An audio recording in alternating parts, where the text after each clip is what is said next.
Bismillahirrahmanirrahim. Warahil Kudus Al-Ilahul Wahid. Demi nama Bapa, Putra, dan Roh Kudus ketiganya yang esa. Sobat yang terkasih, Shalom. Berjumpa kembali dengan saya di channel ini. Mari cerdas, mari kita terus mengedukasi banyak orang dari keliaran tafsiran dari orang-orang para mualaf yang tampil di media dengan membahas kekristenan. Setiap hari pekerjaan mereka hanya mengurusi Kristen, tidak mengurusi kitab sucinya yang baru yang harusnya mereka memahami dan menghidupi, melakukan apa yang tertulis dalam kitabnya. Sobat yang terkasih, terkhusus salah satu ustadz ini yang banyak digemari dan menjadi seorang jagoan bagi para polemikus, bagi muslim yang menontonnya dan juga melihatnya sebenarnya justru mempermalukan Islam. Dia buta terhadap iman kekristenan. Dia hanya dapat menipu orang-orang yang dapat dia tipu dengan mengaku banyak hal terkait dengan kekristenan. Sobat terkasih, jangan lewatkan video berikut ini supaya cerdas, benar-benar memahami hal-hal yang berkaitan dengan keyakinan ini, mengupas secara total. Ini dia videonya. Katanya kan Anda Islam. Iya, kapan saya bilang saya oten? Nggak pernah. Emang dari dulu itu saya bilang saya Islam, Bu. Nggak pernah saya bilang saya oten. Nggak pernah. Nggak pernah. Ya kalau Islam, ya kita percaya Allah sebagai Tuhan dan Nabi Muhammad sebagai utusan. Itu udah nggak mempercayai Isa Al-Masih sebagai Tuhan, Bang. Oke, Ibu mau dengarkan penjelasan saya tidak? Tapi kalau Islam memang nggak pernah, Bang. Semua Islam pun nggak pernah mengatakan kalau Isa Al-Masih adalah Tuhan. Karena udah didoktrin sama ulama. Tuhan itu merujuk kepada Sang Maha Pencipta. Ya enggak, memang enggak.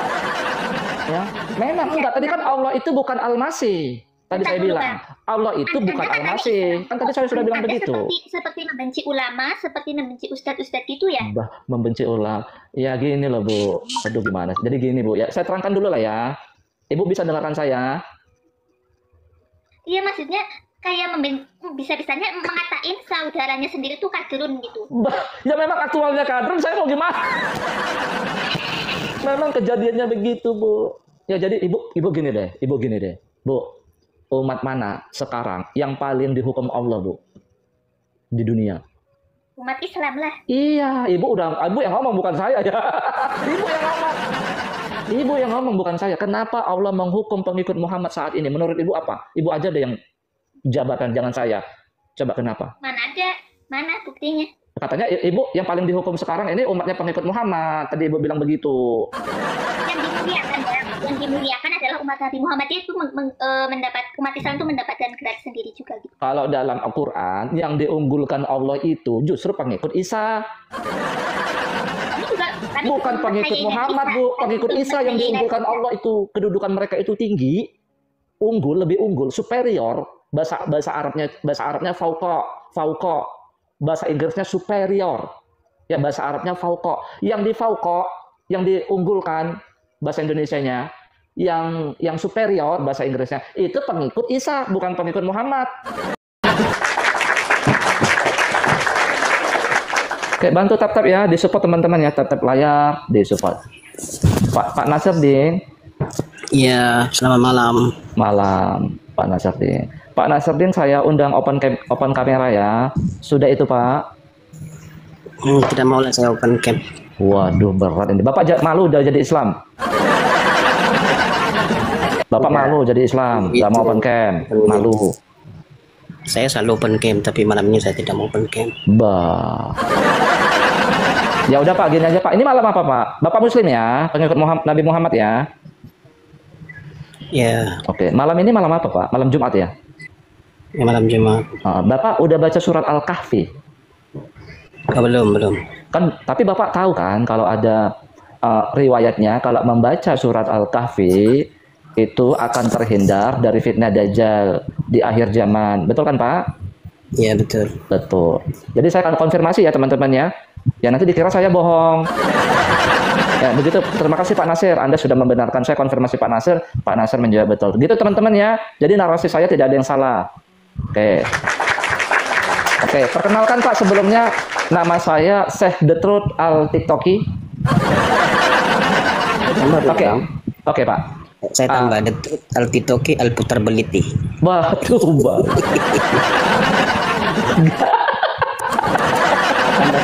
Al-Putar Beliti. Ya udah nggak apa-apa lah, nggak apa-apa. Pak Nasir. Iya. Jadi gini Pak Nasir. Kenapa sih kok harus baca surat Al-Kahfi Pak Nasir? Supaya terhindar dari fitnah Dajjal. Emang apa sih? Kalau kita baca surat Al-Kahfi itu apa sih di dalamnya? Kok bisa baca surat Al-Kahfi terhindar dari fitnah Dajjal? Bisa Pak Nasir jelaskan? Kalau memang Qur'annya Pak Nasir ini jelas. Coba jelaskan Pak Nasir. Dalam surah Al-Kahfi itu dia ada mengisahkan tentang yang pertama berkaitan dengan berkenaan dengan pembohongan yang dilakukan oleh umat-umat terdahulu yang menuhankan, mengambil Yesus itu sebagai Tuhan, anak Tuhan. Di mana ayat surat Al-Kahfi seperti itu bunyinya Pak? Bapak ini asal ngomong. Coba surat Al-Kahfi itu di mana narasi yang Bapak katakan itu di mana coba? Coba Bapak buka teksnya ayat 1 sampai 10 itu. Ya coba bacakan coba. Saya baca dari awal ya. Bapak ini bohong sama saya. Bismillahirrahmanirrahim. Alhamdulillahilladzi anzalal kitab. Allahu Akbar. Sekejap Pak, sekejap. Bapak aja nggak tahu apa isinya. Ya udah gini aja Pak, kan ayatnya panjang tuh kalau mau dibaca Arabnya. Ayatnya kan panjang. Ya udah ceritakan aja. Tapi yang benar ya, jangan bohong. Sahdatul al-tiktoki tidak bisa dibohongi seperti Anda membohongi oten-oten. Tidak bisa Pak. Ya, Sahdatul al-tiktoki ini bukan orang yang bisa dibohongi. Ya. Silakan Pak sambil open cam. Silakan. Teman-teman bantu support ya. Maksud saya itu begini Pak. Oh, fitnah akhir zamannya itu ini. Ya. Kita ngetahuinya itu terhindar dari fitnah akhir zamannya itu. Ini petunjuknya surat Al-Kahfi ini ayatnya. Begitu maksud saya. Jadi rinci. Misal fitnah akhir zamannya A. Ya. Kita harus nggak seperti supaya nggak kena fitnah harus seperti apa? Ya. Ini petunjuknya di surat Al-Kahfi ini. Begitu Pak. Maksud saya itu seperti itu. Ya, jadi ada sebab akibat. Paham? Ya, silakan. Surat Al-Kahfi itu surat keberapa, Pak? Buka mute-nya, Pak. Pak, buka mute-nya. Bapak nge-mute sendiri. Surah ke-18 ayat. Surat ke-18, ya. Ya, silakan. Aduh, sinyal Bapak udah disambar petir ini, Pak. Itu gara-gara Bapak bohong. Ya, silakan, Pak. Oh, silakan. Memang sinyalnya. Terima kasih Pak Mieste. Itu ayat. 2 batang, sinyalnya 2 batang. Aduh. Makanya jangan bohong, Pak. Langsung kena ajab. Itu 1 batang, sinyalnya 1 batang. Jangan-jangan Bapak ini pura-pura matikan sinyal ini, jangan-jangan ini. Aduh, langsung padam teman-teman. Pak, suara Bapak itu nggak terdengar sama sekali. Terima kasih Dayak Warrior. Wah, malah 1 batang tuh sinyalnya tuh. Kenapa begini ya? Sekejap saya beralih tempat lagi. Silakan. Kenapa begini? Ya, silakan.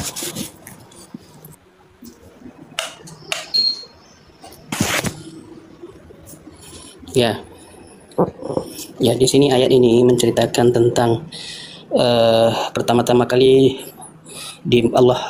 ayatnya memuji segala puji bagi Allah yang telah menurunkan kepada hambanya kitab yang tidak mengadakan kebengkokan kesesatan di dalamnya sebagai bimbingan yang lurus untuk memperingatkan akan siksaan yang sangat pedih dari sisi Allah. Bapak dan jangan baca terjemahan. Gini maksud ya, Pak, gini loh, gini maksud saya itu begini. Kalau Bapak jelaskan satu-satu, percuma Bapak baca tapi Bapak nggak paham maknanya, percuma.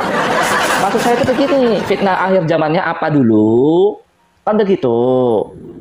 Nah, kan surat Al-Kahfi itu panjang, Pak, banyak. Fitnah akhirnya zamannya ini supaya tidak terkena ini. Apa petunjuknya? Ada di surat Al-Kahfi. Jadi kita harus seperti ini. Begitu dong, Pak. Kan Quran ini hudan linnas, petunjuk bagi manusia. Tapi kalau ternyata Quran ini tidak hudan linnas bagi kamu, tidak jelas bagi kamu, pindah kitab suci aja deh, Pak. Ya, ngerti maksud saya? Ngerti nggak teman-teman? Ngerti ya? Maksud kan, Pak? Teman-teman di bawah paham nggak maksud saya? Paham ya? Ya, terima kasih Dayak Warrior. Ngerti nggak maksud saya, Pak Anasir? Kalau Bapak bacakan 1 ayat sampai habis, ya kelamaan. 1 surat itu maksud saya, bukan 1 ayat. Misalnya fitnah akhir zamannya ini. petunjuknya ada di surat Al-Kahfi ayat sekian. Ini host. Gitu dong Pak. Jadi kan kita ingin dengar kebenaran Quran itu apa. Ya, hudal linnasnya itu petunjuk bagi manusianya itu apa. Oke, silakan. Bapak harus mengatakan fitnah akhir zamannya itu dulu yang apa. Silakan. Baru Bapak masuk menjelaskan surat Al-Kahfi. Silakan. Saya tidak tahu apa yang Anda mau kan, tapi Bapak sekolah tamat apa, Pak? bila kita kata Al-Quran, Bapak sekolah ini tamat apa? jangan tanya saya Pak. Bapak sekolah apa? Jadi, Al-Quran ini Pak mukjizat, bukan saja pada apanya, tapi pada membacaannya, bunyinya itu semua ada mukjizat. Artinya dia punya talabung, Mulai mendongeng. Kalau Bapak bisa paham, tidak ada dalam dunia ini ya kitab yang bisa membuat orang Mulai sales agama, main sales agama. Bapak jangan jadi sales agama di komal kita saya, Pak. katakan Al-Quran ini mukjizat. Lihat sales agama. Sales agama mulai ini parah nih. Hahaha. Langsung intinya Pak, hudal linnasnya itu apa? Terima kasih Daya. Kenapa baca surat Al-Kahfi terhindar dari fitnah Dajjal? Mulai kan sinyalnya kan jelek. Cukup sakit katakan Pak, itu adalah mukjizat pada soal Al-Kahfi. Jadi di sini Pak, gini loh Pak. dulu orang dulu itu Gini sebentar Pak Nasir. mengatakan Allah Maksud saya itu Maha begini, bentar Pak Nasir. Fitnah akhir zamannya itu apa? Begitu loh. Petunjuknya itu ada di surat Al-Kahfi. Begitu loh Pak Nasruddin. Fitnah akan gini, baca surat Al-Kahfi terhindar dari fitnah akhir zaman. Fitnah akhir zamannya itu apa? Bapak terangkan dulu. Baru petunjuknya itu ada di sini loh, host. Ada di surat Al-Kahfi ayat sekian loh. Kalau surat Al-Kahfi itu ayat-ayatnya banyak ceritanya, beda-beda itu, Pak. Gitu, silakan. Apa dulu fitnah akhir zamannya? Coba.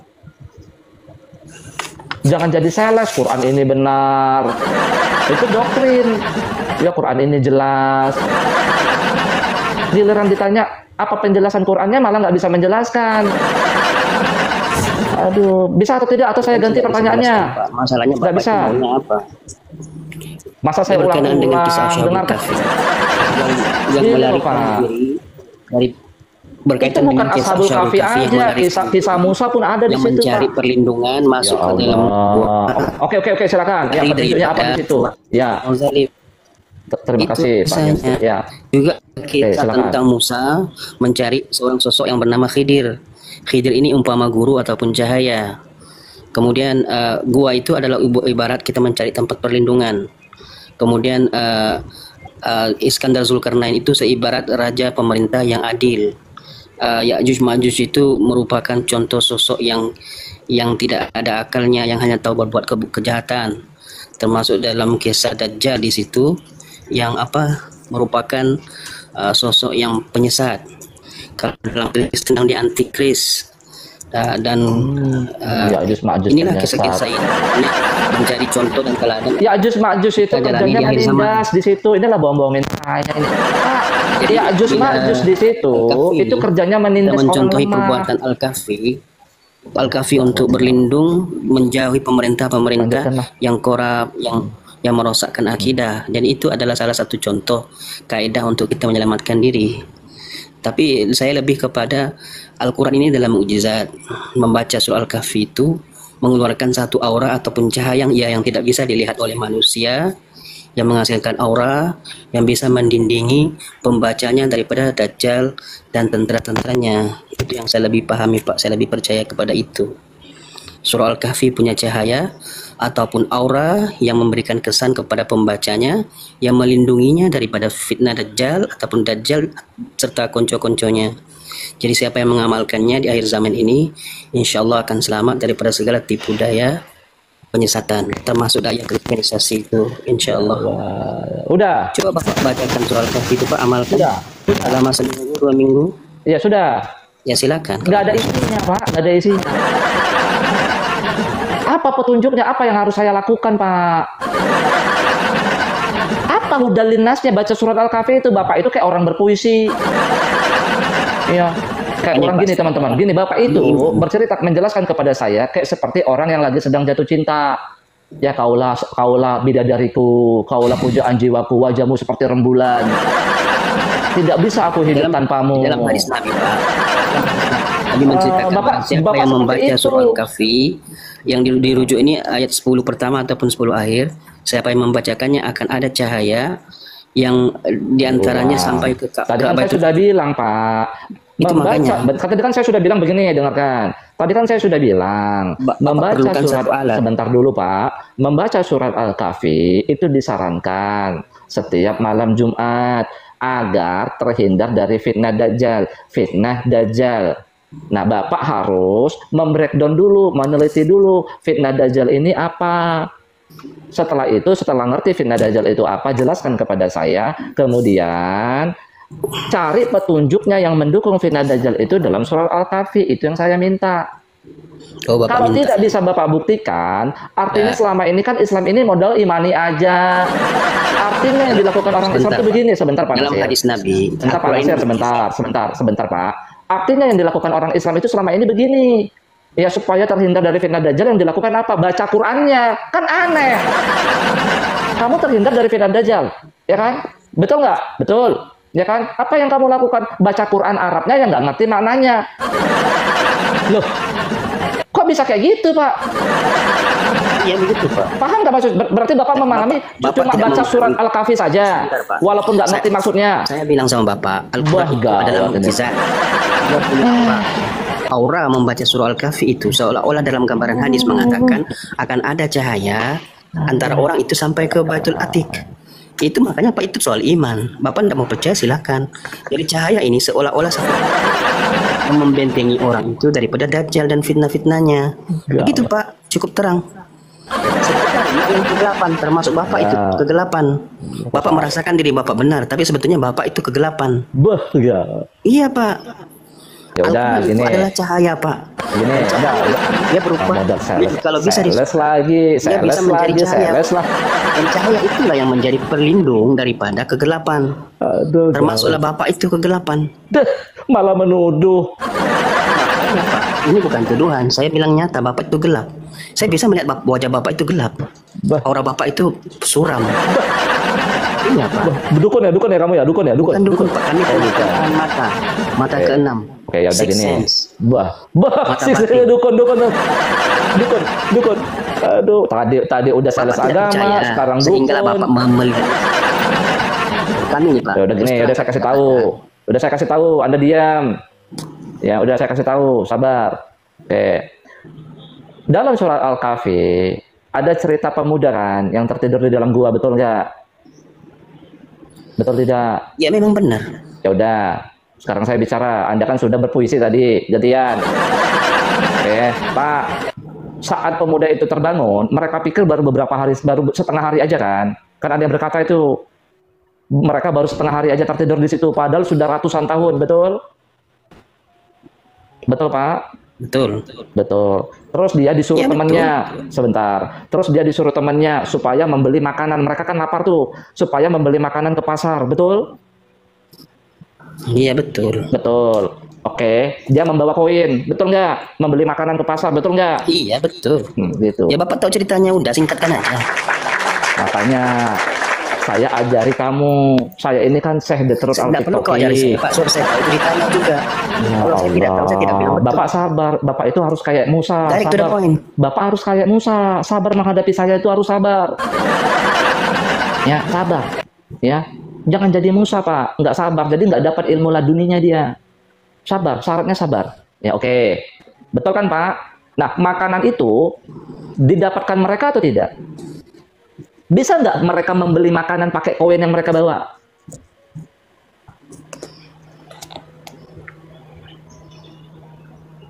Bisa, Pak. Nah, pertanyaan saya, Pak. Kalau sekarang Bapak bawa uang, nih, Bapak Nasir nih bawa uang nih, uang kertas, Pak, yang sekarang. Bapak bawa uang kertas, ya. Bapak ya tertidur di situ 300 tahun. Bapak tertidur sekarang 300 tahun, ya. Bapak maju ke masa depan 300 tahun ke depan. Bapak bisa nggak beli makanan dengan uang kertas yang Bapak bawa? sekarang? Bisa nggak? Ia menjadi barang antik.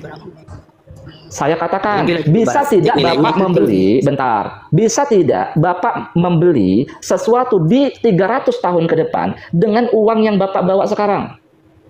Tergantung Pak, kalau yang menjual itu mau menjual, ya bisa Ya dibeli. Allah, dengan sistem ekonomi moneter yang terjadi saat ini, bisa nggak Bapak beli barangnya? Jangankan nunggu 300 tahun, 10 tahun belakangan aja uang Bapak nggak laku lagi. Iya, kalau uang kertas nggak laku. Pak. Makanya, Tapi kalau euro dinar, Bapak, bentar, ya laku. Pak, Sebab nilai makanya emas itu dengarkan susah saya, saja. Pak. Dengarkan saya Kalau uang dulu. kertas nggak laku mulai lah. mulai nggak sabar ya. Makanya saya kasih tahu petunjuknya ke Bapak. Kalau uang kertas nggak laku, Pak. Ah. Kalau uang dinar, emas itu ya laku. Sabar, makanya Bapak sabar. Bapak sabar. Karena uang yang dibawanya dulu, kenapa dia tetap bisa membeli sesuatu? Karena uangnya berupa emas. Artinya uang yang hakok adalah uang yang nilainya di uang itu sendiri. Sekarang ini yang kita pegang, uang kertas ini, nilainya ada di situ atau tidak? Itu kertas saja, Pak.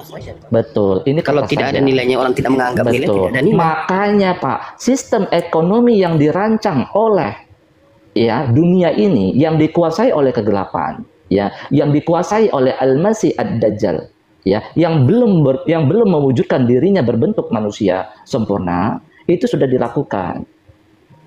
Itulah kebijakan moneter saat ini. Jadi dalam sejarahnya Pak, saat dolar setelah Perang Dunia Kedua, dolar dijadikan patokan mata uang dunia, diterima oleh seluruh bangsa-bangsa di dunia. Tapi ada syaratnya. Dolar itu harus bisa ditukar dengan emas. Artinya, dolar dicetak, harus emas itu disimpan sama pemerintah Amerika dulu.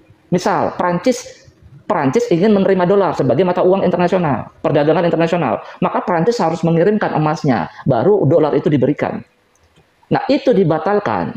Ya, tahun 1900 kalau nggak salah 60-an atau 70-an. Secara sepihak oleh pemerintah Amerika Serikat.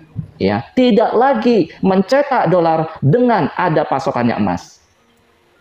Jadi mereka itu cetak-cetak aja. Dan ternyata yang menguasai hak mencetak uang bukan pemerintah Amerika Serikat. Itulah kenapa Presiden John F. Kennedy itu mereka nggak peduli Pak. Mau rakyatnya sendiri, mau presidennya sendiri. Kamu tidak, sistem Dajjal ini, kamu tidak, sistem antikristus ini, kamu tidak lakukan, selesai. Begitu Pak. Itu satu petunjuk. Ada lagi nggak yang lain? Ada. Makanya saat beliau turun, bongor ini teman-teman. Sambil ya teman-teman ya, sambil ya. Makanya Pak, saat beliau turun, uang akan dikembalikan ke dalam bentuk asli. Harus, kalaupun ada elektronik yang digital, harus backupnya itu emas. Jadi bank itu menyimpan emas, bukan menyimpan uang kertas atau digital. Tapi emas. Kita memberikan emas, bank memberikan digit-digit komputer. Pasti nanti kalau dia turun, teknologi sudah canggih, Pak. Pasti. Uang itu nggak ada uang fisik. Masa kita... Sebentar, Pak. Teknologi akan hancur, Pak. Sebentar dulu. Bapak ini nggak sabar. Sebentar dulu dong, Pak. Internet itu tetap masih berlaku. Walaupun terjadi Perang Dunia Ketiga, internet masih tetap ada Pak. Kenapa? Karena mereka di bawah laut. Benda itu akan hancur semua Pak. Pak Nasir ini udah saya Teknologi ngasih petunjuk ke Anda. Saya ini ngasih petunjuk ke Anda. Harusnya Anda itu terima kasih belajar ke saya. Satelit juga akan hancur. Segalanya akan hancur. Kalau itu kan dongeng. Itu dongeng. Intinya begitu ya Pak Nasir. Gimana Pak Nasir? Petrol akan habis. Sudah ada ilmunya? Minyak ikut itu juga akan. Mulai sok kepintaran lagi teman-teman. Dia aja nggak bisa menjelaskan ada apa petunjuk yang terhindar dari fitnah Dajjal. Makanya teman-teman ya, saya udah sabar Pak Nasir, sabar. Teman-teman di bawah ya, mulai sekarang sudah saatnya Anda dari petunjuk Quran, uang Anda lebih baik disimpan dalam cadangan emas, ya teman-teman. Uang, kalau Anda punya uang, mulai saat ini lebih bagus disimpan dalam bentuk emas, teman-teman ya. Jangan emas digital loh ya, jangan ya. Sebentar Pak Nasir, saya mau ngasih pencerahan ke bawah. Sebentar Pak Nasir, sebentar Pak Nasir. Teman-teman, suatu saat kebijakan moneter saat inilah yang menyebabkan inflasi. Kalau uang kertas dicetak tanpa backup emas, maka uang itu uang yang sebenarnya nggak ada nilainya, ya. Fake, ya, kita itu pakai fake money saat ini, ya, kita itu pakai fake money, ya. Nanti suatu saat kalau uang kertas itu tetap dicetak terus, peredaran uang di dunia itu lebih banyak, ya, daripada supply bahan, ya. Artinya harga bahan itu akan melambung setinggi-tingginya, sehingga sistem kebijakan ekonomi moneter yang berbasis riba, ya, teman-teman, ya. Jadi itulah yang diterapkan di bank saat ini juga. Bukan banknya yang riba, bukan, tapi sistemnya. Dan bank itu punya siapa? Ya punya mereka, ya, penguasa-penguasa kegelapan, ya, yang punya wahyu dari iblis, ya. Makanya perlu beliau turun, ya. Uang yang hak akan ditegakkan, ya. Makanya teman-teman, Presiden Soekarno mengerti.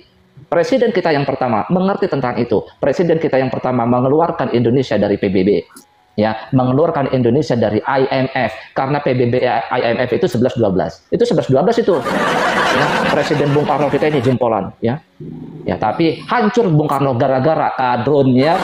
Yang menghancurkan Bung Karno bukan CIA, tapi kadron-kadron yang ada di Indonesia sebenarnya. Ya, yang gila agama. Oke, Pak Nasir, terima kasih. Saya turunkan dulu Pak Nasir, karena Anda juga suaranya mulai nggak jelas, ya. Itu petunjuk bagi Anda, ya. Yang saya ulas, ya, kilas balik sejarah. Yang menghancurkan Presiden Soekarno, yang mengakibatkan Presiden Soekarno terguling, bukan CIA. CIA takut sama Bung Karno, takut, ya. Yang menyebabkan Presiden kita pertama, ya, yang telah berhasil mengeluarkan kita dari PBB, ya, mengeluarkan kita dari IMF, ya, supaya kita bisa berdikari, ya, berdiri di kaki sendiri, ya. Ya, pada saat itu, ya, dihancurkan oleh elit lokal, bukan elit global, ya. Jadi yang menghancurkan Bung Karno adalah elit lokal yang gila agama. Karena pada saat itu yang gila agama ini memfitnah, tidak suka sama komunis.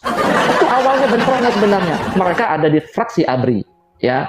Jadi sebenarnya bukan PKI yang marah-marah Bung Karno, bukan itu karangan Orde Baru itu. Bukan, itulah karangan Orde Baru, ya. Elit lokal, ya, fraksi ABRI, ya. Dikomandoi oleh Aha Nasution.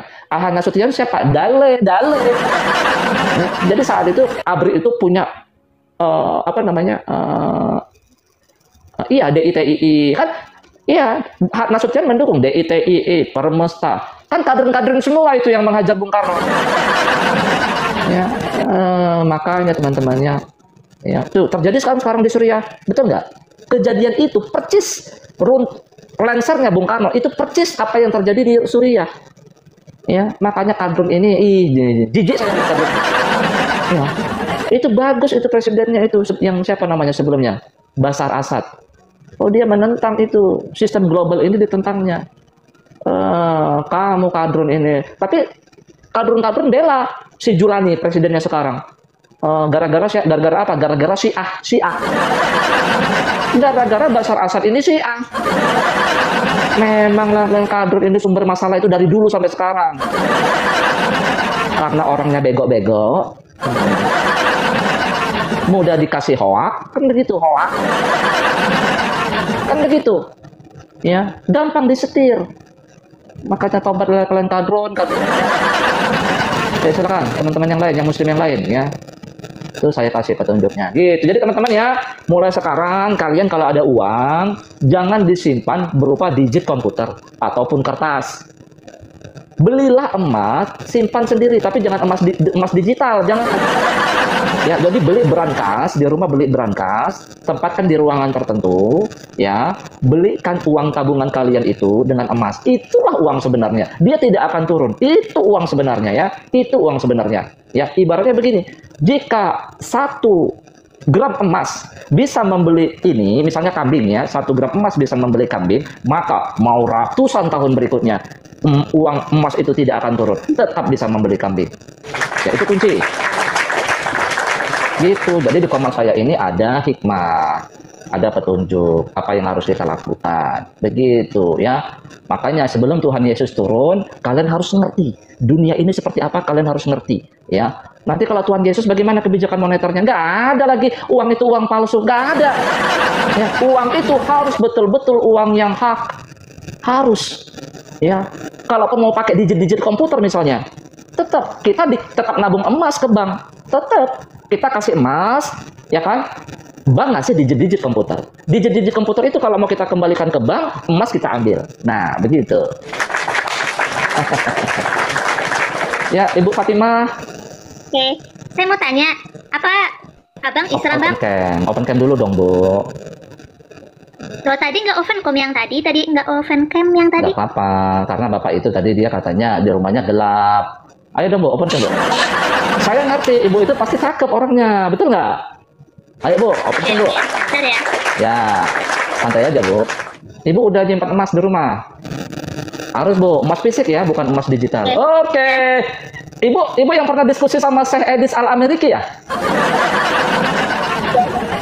Jadi beliau itu Syekh Edis Al-Ameriki ya. Kalau saya Syekh Detrut Al-Tiktoki ya. Kalau dia kan pengikut Nabi Isa. Syekh Edis itu pengikut Nabi Isa. Kalau saya bukan pengikut Nabi Isa, tapi saya mentuhankan Nabi Isa, Bu. Karena dia itu Tuhan, memang Tuhan, Bu Fatimah. Bukan. Nabi Isa bukan Tuhan, bang. Jadi Ibu nggak diajari definisi menuhankan sama Syekh Edis Al-Ameriki.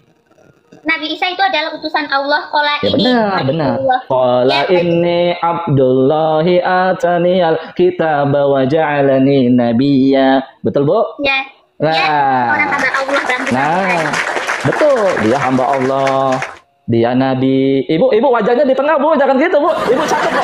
Ibu Fatimah, Ibu cakep. Jangan. Ibu cakep, jangan malu, Ibu.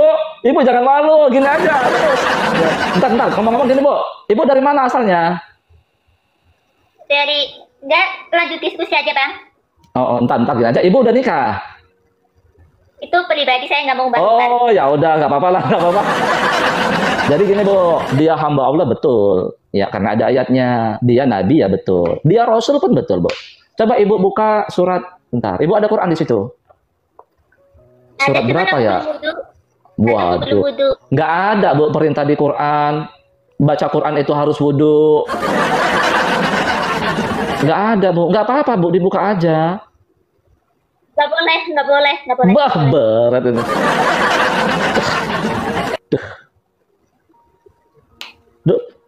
Dia kalimat teman-teman coba di typing dong. Saya HP saya nggak ada kartunya nih. Yang satu lagi nggak bisa lihat Quran. Tahu tidak yang Maryam akan dikabarkan mengandung sama malaikat? Maryam surat berapa ya? Yang bi kalimati minhu min ruhina. Coba teman-teman bantu typing dong. Bantu di typing di Google. Bentar ya, Bu ya. Maryam itu surat 33, betul. Ayat 33 ya, Maryam surat 19 tuh. Ayatnya 33 ya, sebentar ya. 9:17. Oke, 9:17. Oke. Ini saya bacakan ke Ibu ya. Surat Maryam. Bentar. Maryam tuh surat ke-19. Ayatnya berapa? Yang malaikat mengkabarkan itu?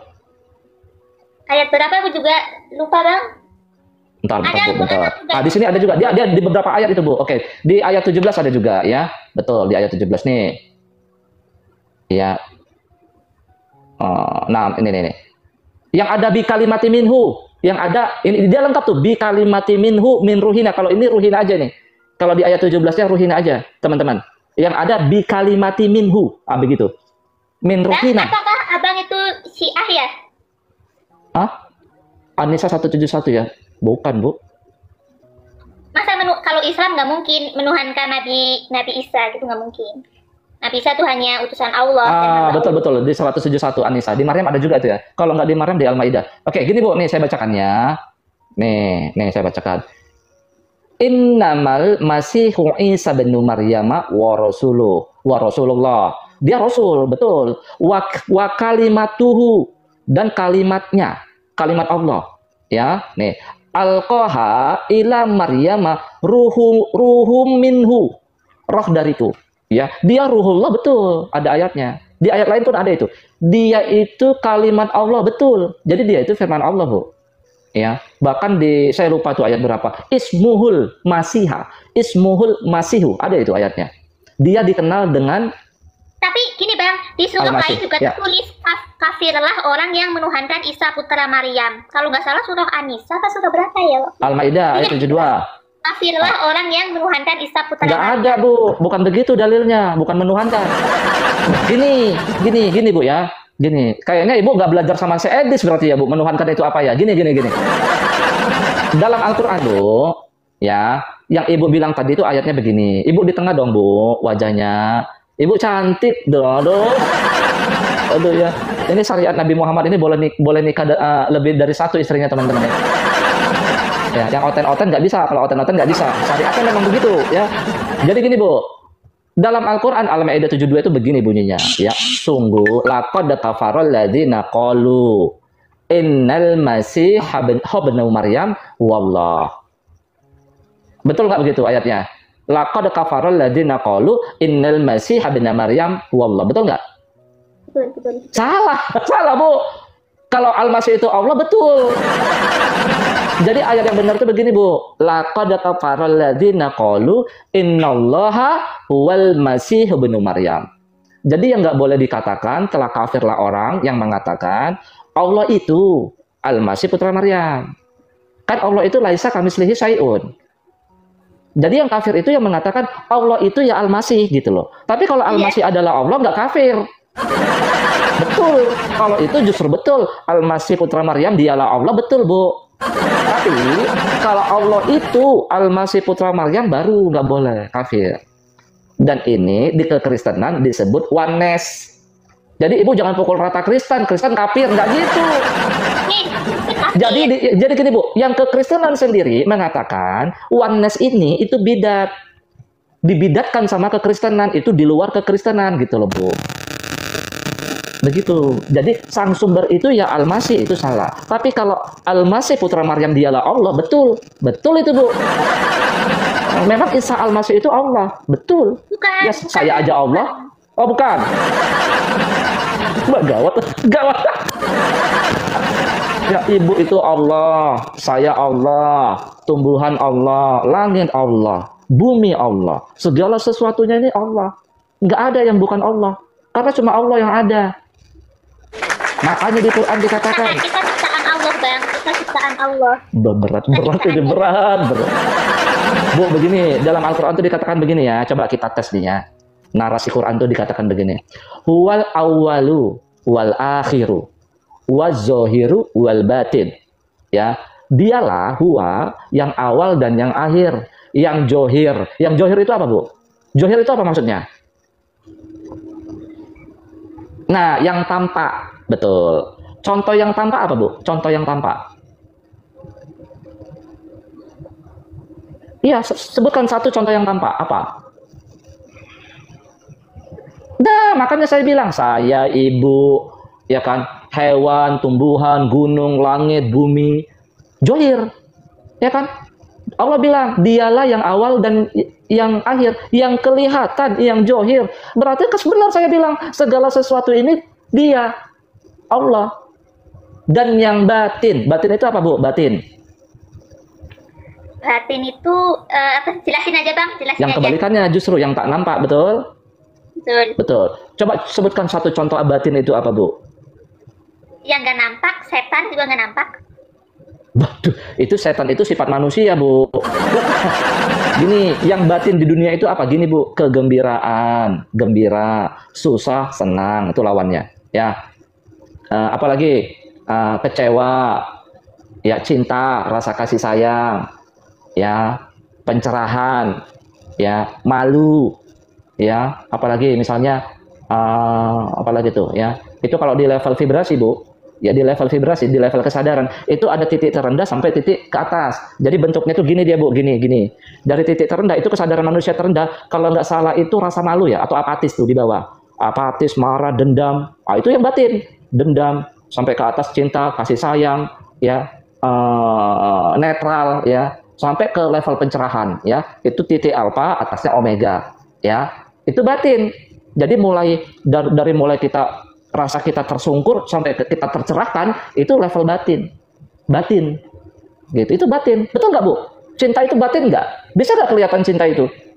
Nggak bisa. Tapi dari Tidak. perasaan. Betul, perasaan itu batin, ya. Jadi itu pun Allah gitu loh, Bu. Oh, ngeri kan kajian saya Detrul Al-Tiktoki, ngeri kan, Bu? Jadi Bu, mau kesedihan, mau kegembiraan, ya mau apapun perasaan kita, dialah Allah. Ya, makanya kita kembali kepada Dia. Ya Allah. Tapi kalau ada manusianya ya kita kembali kepada manusianya. Ya, akulah yang awal yang akhir, ya kan? Tapi kalau ada yang manusianya, akulah yang awal yang akhir, ya kita peluklah dia, sayang. Nangis kita. Kita itu nangis kalau ketemu dia, Bu. Karena apapun ini kan dia. Mau johir, mau batin. Ya kan? Mau perasaan kita camu bagaimana, kan begitu, Bu? Ya itu semuanya Allah. Ya kita kembalikan kepada Allah. Betul nggak, Bu? Ya, yang awal yang akhir. Alfa dan Omega tadi itu yang titik kesadaran terendah sampai titik kesadaran tertinggi. Ya, Alfa Omega itu di level kesadaran manusia. Makanya, Bu, bentar. Jadi semuanya itu kita kembalikan ke Allah. Oh, tapi kalau ada manusianya, ya kita peluk dia, sayang, nangis. Ya, makanya, Bu, ya itu semuanya kembalinya ke dia. Oke, silakan Bu Fatimah, lanjut. Katanya kan ada Islam. Iya, kapan saya bilang saya oten? Nggak pernah. Emang dari dulu itu saya bilang saya Islam, Bu. Nggak pernah saya bilang saya oten. Nggak pernah. Ya kalau Islam, ya kita percaya Allah sebagai Tuhan dan Nabi Muhammad sebagai utusan. Itu udah nggak percaya Isa Al-Masih sebagai Tuhan, Bang. Oke, Ibu mau dengarkan penjelasan saya tidak? Tapi kalau Islam memang nggak pernah, Bang. Semua Islam pun nggak pernah mengatakan kalau Isa Al-Masih adalah Tuhan. Karena udah didoktrin sama ulama. Tuhan itu merujuk kepada Sang Maha Pencipta. Ya enggak, Ya, memang enggak. Tadi kan Allah itu bukan Al-Masih. Tadi saya bilang Allah itu bukan Al-Masih. Kan tadi saya sudah bilang begitu. Seperti membenci ulama, seperti membenci ustadz-ustadz gitu ya. Membenci ulama. Ya gini loh, Bu. Aduh gimana? Jadi gini, Bu. Ya saya terangkan dulu lah ya. Ibu bisa dengarkan saya? Iya, maksudnya kayak bisa-bisanya mengatain saudaranya sendiri itu kadrun gitu. Ya memang aktualnya kadrun, saya mau gimana? Memang kejadiannya begitu, Bu. Ya jadi ibu gini deh, Bu. Umat mana sekarang yang paling dihukum Allah, Bu? Di dunia? Umat Islam lah. Iya, ibu yang ngomong bukan saya ya. Ibu yang ngomong bukan saya. Kenapa Allah menghukum pengikut Muhammad saat ini? Menurut ibu apa? Ibu aja deh yang jabarkan, jangan saya. Coba kenapa? Mana buktinya? Katanya ibu yang paling dihukum sekarang ini umatnya pengikut Muhammad. Tadi ibu bilang begitu. Yang dimuliakan adalah umat Nabi Muhammad. Itu umat Islam itu mendapatkan gelar sendiri juga gitu. Kalau dalam Al-Quran yang diunggulkan Allah itu justru pengikut Isa.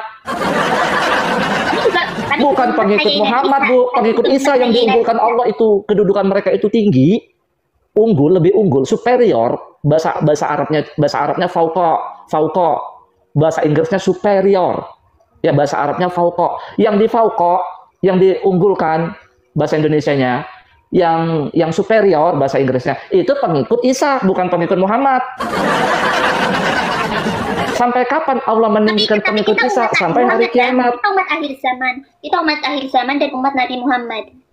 Gitu. Bukan umat Isa kita bukan umat Isa, kita umat Nabi Muhammad. Berat ini. Ya iya, ibu saya bukan pengikut Isa, tapi mereka pengikut Isa. Kita pengikut Muhammad, mereka pengikut Isa. Boleh tidak menjadi pengikut Isa? Ya boleh, sampai kapanpun, sampai kiamat. Ayatnya aja bilang begitu. Bagaimana mungkin Allah mengatakan dan menjadikan orang-orang yang mengikuti Isa lebih unggul mereka daripada orang yang menolak Isa? Sampai kapan Allah menjadikan mereka lebih unggul? Sampai hari kiamat. Artinya pengikut Isa ini ada sampai hari kiamat. Bahkan mereka lebih unggul daripada orang yang menolak Isa. Aduh, berat. Makanya teman-teman, itu doktrin itu memang susah. Makanya saya itu bukan membenci ulama, bukan. Ya, bukan membenci ustadz-ustadz, tidak. Tapi rata-rata ulama dan ustadz-ustadz mendongeng. Ya. Dengan mengatakan pengikut Nabi Muhammad yang masuk surga, kamu harus mengucapkan 2 kalimat syahadat. Ya, pengikut yang oten-oten, Buddha Hindu masuk neraka. Allah mengatakan nggak begitu. Jadi saya mau gimana? Masih mau mengikuti ulama apa mengikuti Allah? Coba gimana? Aduh, berat. Ya. Tidak batal. Injil tidak membatalkan Taurat. Ya, Injil ada pada saat itu tidak membatalkan Taurat. Isa sendiri ngomong di Quran, wa musaddiqal lima baina yadayya minat Taurat. Isa sendiri ngomong, Isa itu membenarkan Taurat. Tapi kalau kau mau jadi pengikutku, wali uhillalakum ba'daladzi hurima alaikum. Aku telah menghalalkan bagi kamu pengikutku apa yang sebelumnya diharamkan Taurat. Jadi beda. Wahyudi dan Oten itu memang beda. Isa sendiri ngomong kok di Quran, membenarkan Taurat. Ya kalau mau jadi pengikut Musa ya monggo, laksanakan Tauratmu. Tapi kalau kau menjadi pengikutku, ini yang udah kuhalalkan ya dari Taurat ya. Begitu, jadi pengikutku. Apa itu? Ahlul Injil. Ya, Nasoro, Ahlul Injil. Nanti awalnya Nasoro, nanti berubah menjadi Ahlul Injil. Nasoro itu siapa? Bani Israel yang memilih menjadi pengikut Isa. Nanti berubah lagi di zaman Nabi Muhammad, itu Ahlul Injil namanya. Artinya pengikut Isa ini udah nyebar kemana-mana. Udah nyebar. Ya, karena Bani Israel itu nggak ada lagi. Allah nggak menggunakan diksi Bani Israel lagi. Ya, jadi jangan bilang kalian oten-oten ini dari 12 suku Bani Israel, Bani apa? Yang bertanya nggak ngerti Qurannya, nggak ngerti. Ya, Bani Israel itu setelah peristiwa penyaliban, Allah tidak memakai Bani Israel lagi. Allah merubah diksi itu menjadi Ahlul Kitab. Karena Allah membedah membedah Bani Israel menjadi dua umat permanen. Makanya Allah nggak gunakan lagi. Setelah peristiwa penyaliban berubah itu diksi Quran. Dia tidak menggunakan Bani Israel karena Bani Israel sudah nggak ada lagi. Ya, menjadi dua umat permanen. Hadu pengikut Musa, Nasoro pengikut Isa. Nanti berubah menjadi Ahlul Injil. Ya, artinya siapa aja, semua bangsa kalau pengen menjadi pengikut Isa, ya berhukumnya dengan Injil. Aduh, gimana? Ya Ustadz lah yang naik lah, Ustadz lah. Jadi jangan sembarangan kalian itu ngomong yang nggak pada tempatnya. Jadi Bani Israel itu sekarang nggak ada lagi, nggak Allah pakai terminologi itu. Ya, itu peristiwa penyaliban itu. Setelah peristiwa penyaliban, persis ayatnya. Ya, setelah peristiwa penyaliban tuh. Ya, An-Nisa 157, 158, 159. Allah tidak menggunakan diksi Bani Israel lagi, tapi Ahlul Kitab. Sekarang ini yang ada itu Ahlul Kitab. Siapa Ahlul Kitab? Pengikut Musa, pengikut Isa. Jadi, karena tidak ada lagi Bani Israel itu. Ya, teman-teman ya, paham ya? Oke, kita naikkan Fauzan Kadir.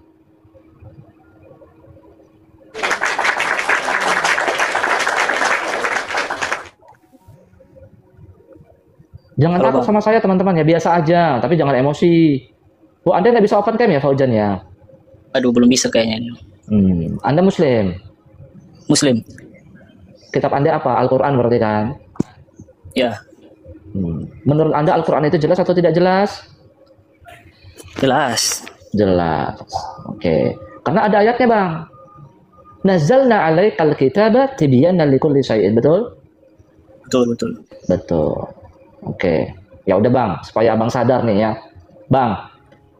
Menurut Quran bang, siapa orang yang digantung di kayu salib?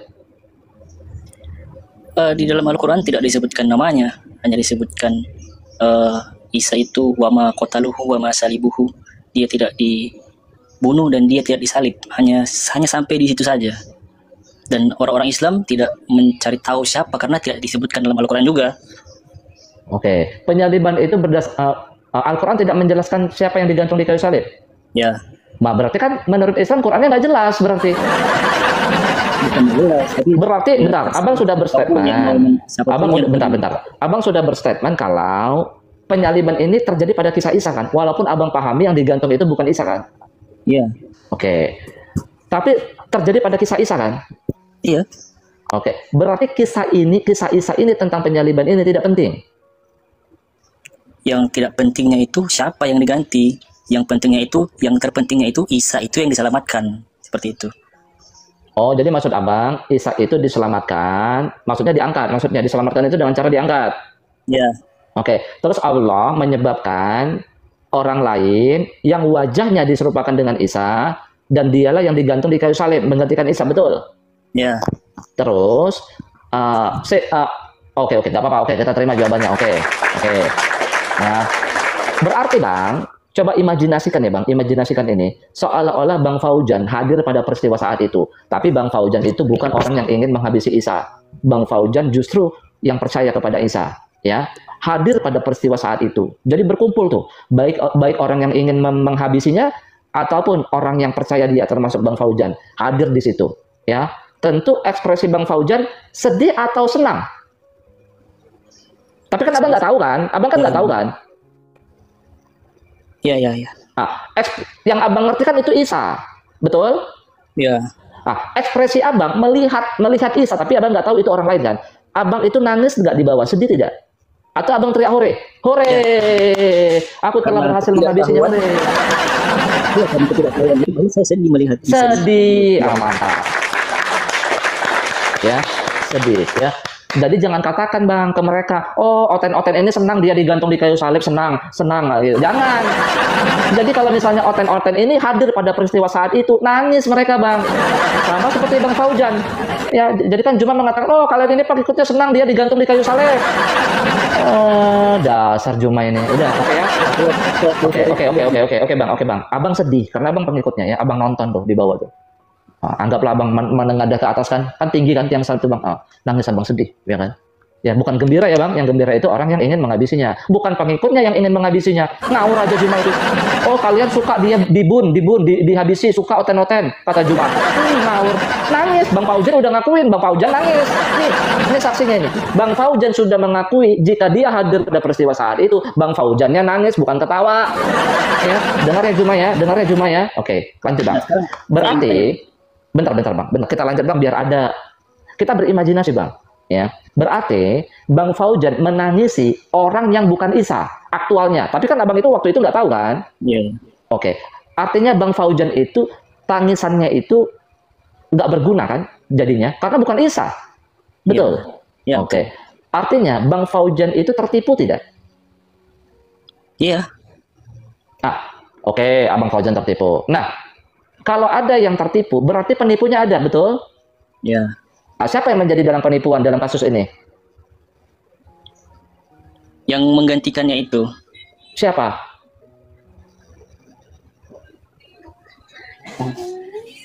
Yang menggantikan Siapa? kan? Iya, siapa? Iya, siapa bang? Itu kan disuruhpakan. Iya, Nah, siapa bang dalamnya? Isa itu disuruhpakan. Nah, kita sedih akan hal itu gitu. Nah, di lain nanti kesempatan ternyata Isa kita ketahui bahwa itu bukan Isa itu disuruhpakan begitu. Nah, jadi kita tidak abang atau gini, siapa orang yang menyebabkan gini bang? Siapa orang yang menyebabkan orang yang bukan Isa itu wajahnya diserupakan dengan Isa? Siapa yang membuat? Siapa orang itu? Ya kan yang menyerupakannya itu ya Tuhan ya tetap. Allah. Ya. Berarti Allah yang dalam penipuannya. Ya, kalau Anda mau menggunakan bahasa seperti itu ya tidak apa-apa juga. Oke, nggak apa-apa. Nantinya kan kita dikasih tahu. Oke, berat. Oke, bang. Nah, tapi tunggu bang. Tapi kan kita sebentar. Kalau abang, bentar.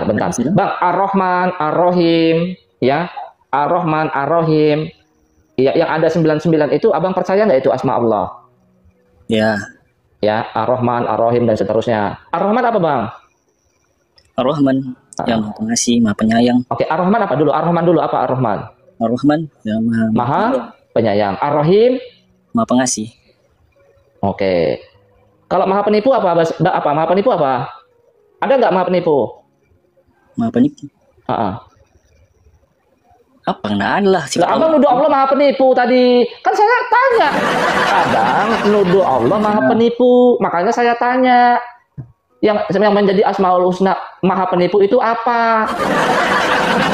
Berarti kan abang yang bilang Allah yang Maha Penipu, bukan saya bang. Di mana bang ini? Itu masih ada menggunakan bahasa itu, menggunakan bahasa menipu. Tapi yang setelah kita ketahui bersama bahwa yang disalib itu bukan Isa, dia hanya diserupakan saja. Ya sudah kita ketahui bersama. Jadi untuk apa lagi kita menghayal akan ketika kita ada di pada saat itu. Ya udah kita nyatanya aja pada saat ini. Ya udah nyatanya aja bang pada saat ini. Bang, oten-oten bang. Ya, itu kan ada gambar salib tuh, ada gambar orang tergantung. Itu berarti bukan Isa, tapi orang-orang lain. Bukan Yesus itu, bukan Yesus berarti. Mereka salah sembah berarti bang. Dan kalau secara perspektif Islam itu bukan Isa yang disalib itu.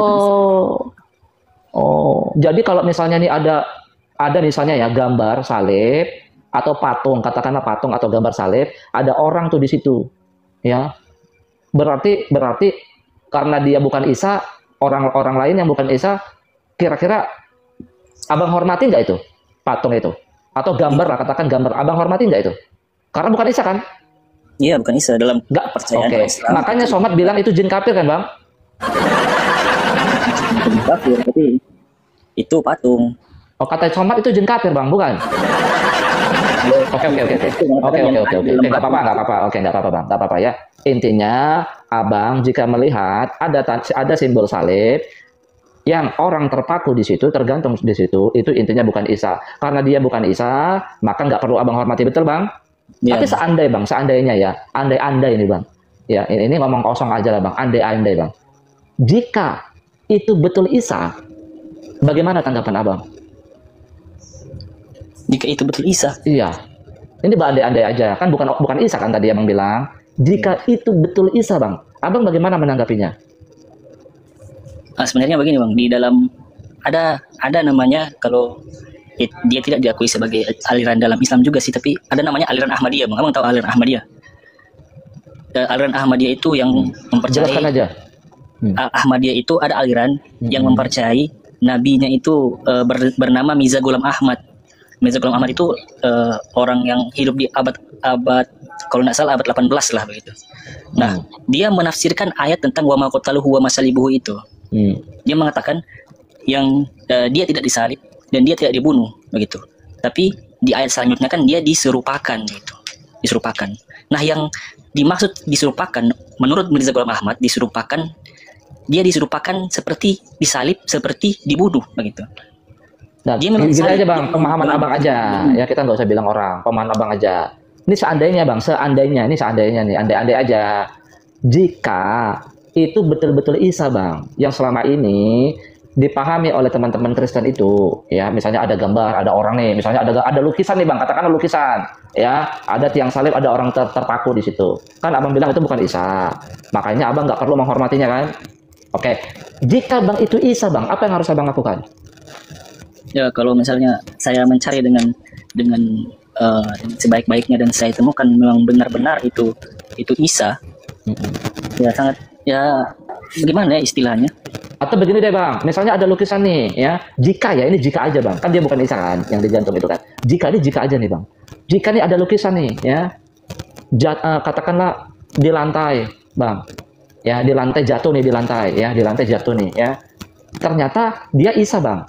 Jika ya, itu Isa itu, lukisan itu jatuh di lantai itu, lukisan orang yang digantung di kayu salib itu, dan itu Isa bang. Jika, ya apa yang abang lakukan? Abang berani nginjak nggak? Ya enggak lah. Enggak. Kalau itu bukan Isa, injak aja kan bang. Bukan Isa kok. Siapa kau nih, injak aja kau. Ya, betul nggak bang? Bukan Isa kau nih, ku injak aja kau. Apalagi kau Yudas kau nih, Yudas injak. Betul nggak bang? Betul nggak? Diinjak aja kan bang, diinjak aja. Oh kau Yudas kau nih, bukan Isa kau. Kalau misalnya Isa bagaimana bang? Kalau misalnya Isa. Kalau seperti itu, penghormatan saya bukan karena dia Isa atau bukan Isa, tapi penghormatan terhadap kepercayaannya orang Kristen yang mengatakan itu Isa begitu. Penghormatannya seperti itu. Bukan, kita nggak masuk ke Kristen bang. Kita nggak masuk kepercayaan mereka. Ya udah deh gini deh. Bukan maksud itu, tapi penghormatan saya bukan karena dia Isa atau bukan Isa, tapi penghormatan saya itu karena menghormati kepercayaannya orang Kristen. Nah, kita kan nggak mengarah ke Kristen bang, ke kita aja bang, ke abang aja. Ya kalau saya karena bukan Isa, saya injak aja bang. Apalagi dia orang jahat. Saya ludahi malah bang. Cuy, injak saya bakar bang. Kau orang jahat kau. Ya, orang jahat kau. Kalau saya gitu bang. Saya nggak peduli kepercayaan Kristen bagaimana. Saya kan percaya dia orang jahat. Percaya saya dia orang jahat. Kalau perlu saya bakar bang. Saya robek-robek itu bang. Ya, benar nggak bang? Kalau saya. Ya itu ya, Quran, tapi ngapain? Ya seperti yang saya katakan tadi. Nggak ada urusan saya sama keyakinan mereka, nggak ada urusan bang. Oke bang, kita lanjut ya. Oke, kita lanjut. Bang, berarti Isa itu bang langsung diangkat. Ya. Oke. Tapi bagaimana jika dalam Al-Quran sendiri Isa itu ternyata nggak langsung diangkat bang? Di ayat berapa itu? Ayat berapa? Nggak, abang tahu nggak? Di Quran sendiri Allah mengatakan ternyata Isa itu nggak langsung diangkat. Nah, terus diapakan dalam Al-Quran itu? Diwafatkan. Baik teman-teman terkasih, kira-kira apa respon teman-teman ketika mendengarkan video barusan? Luar biasa bukan? Kita melihat tayangan-tayangan yang menarik yang dapat mengedukasi. Karena memang channel ini diperuntukkan untuk orang yang mau cerdas, bukan baperan. Kalau teman-teman baperan silahkan skip. daripada Anda tidak mendapatkan faedah dari channel ini, mending Anda tonton stand up comedy atau hal-hal yang berkaitan dengan makan-memakan, kuliner dan lain sebagainya, ya. Tapi channel ini untuk mengedukasi lewat diskusi-diskusi yang berbobot. Yang baperan minggir, skip, karena yang di sini orang-orang yang siap mental untuk siap belajar tentang kebenaran. Sobat terkasih, kalau kita melihat dari video barusan, ada seorang dua murtadin yang membahas seorang ustadz yang sudah diberi label ustadz oleh karena dia mantan dari kekristenan. Dan kita tahu sepak terjangnya dulu bukan Kristen yang lumayan pintar, bukan. Dia tidak pernah menjadi seorang pendeta, itu sudah terbongkar. Dia bukan lulusan dari luar negeri, dia bukan lulusan dari teologi, sekolah teologi, bukan lulusan dari luar negeri, apalagi S2, S1, S2, S3-nya. Gak ada sama sekali. Semua itu merupakan tipuan yang menarik yang ditampilkannya kepada berbagai macam orang. Dan itu sudah terbukti dan sudah dia akui, begitu ya.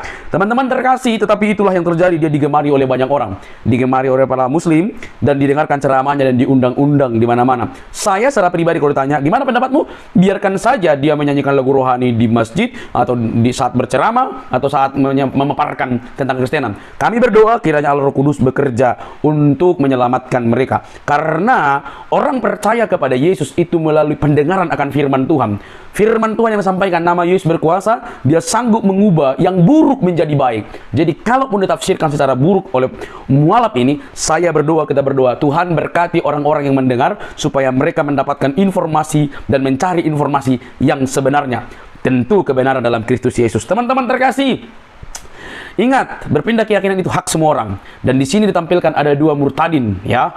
Dan murtadin ini fasih juga rupanya bahasa Arab dan mengerti. Dan saya tahu salah satu murtadin tersebut adalah orang yang sudah menginjakkan kaki ke Israel atau ke Yerusalem dan menyaksikan kronologi apa yang terjadi terhadap perjalanan iman kekristenan yang sudah menyejarah, begitu ya, tidak seperti yang lain, begitu ya. Nah, teman-teman terkasih, dia sedang meluruskan apa yang disampaikan oleh mualaf tersebut. Karena kalau kebohongan diucapkan berulang-ulang dan secara terus-menerus, itu bisa jadi kebenaran, begitu ya.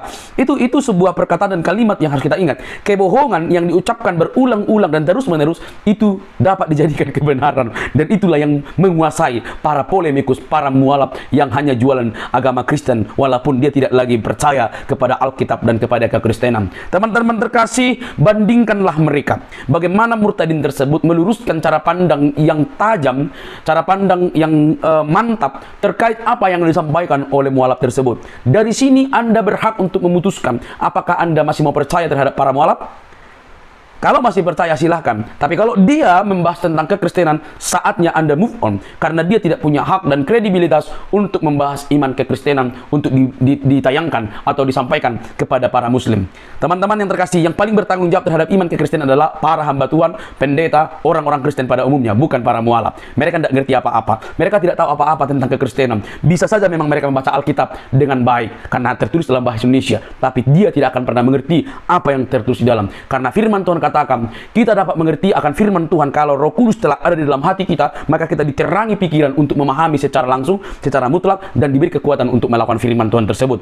Orang bisa baca aja, perhatikan Ustaz Zuma dan lain sebagainya, nandar. Mereka itu seolah-olah pintar, tahu bahasa Ibrani, Yunaninya, begitu ya. Tapi tidak akan pernah berjumpa dengan kebenaran yang sejati. Mereka pasti dikuasai oleh kegelapan. Kenapa dikuasai kegelapan? Karena tujuan mereka bukan untuk mencari kebenaran, tetapi untuk menghancurkan kebenaran dengan cara yang buta. Dan saya percaya tidak akan mungkin mereka bertemu dengan kebenaran itu. Kalau Roh Kudus menerangi pikiran mereka, pasti mereka akan ketemu dan akan mengalami firman itu sendiri. Karena firman Tuhan katakan, kegelapan itu menguasai manusia.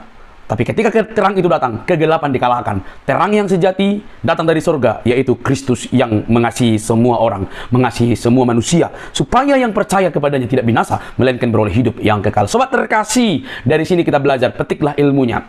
Membahas iman orang lain, ada risikonya. Percaya kepada Tuhan, ada risikonya. Tapi ingat, kalau kau sudah percaya kepada imanmu, jalanilah itu dengan sungguh-sungguh tanpa membahas keyakinan orang lain. Oke, teman-teman, sampai di sini video saya. Jangan lupa untuk mendukung dengan cara subscribe, like, komen, dan share. Sampai ketemu di video selanjutnya. Salam cerdas waras, Tuhan memberkati kita. Bye-bye.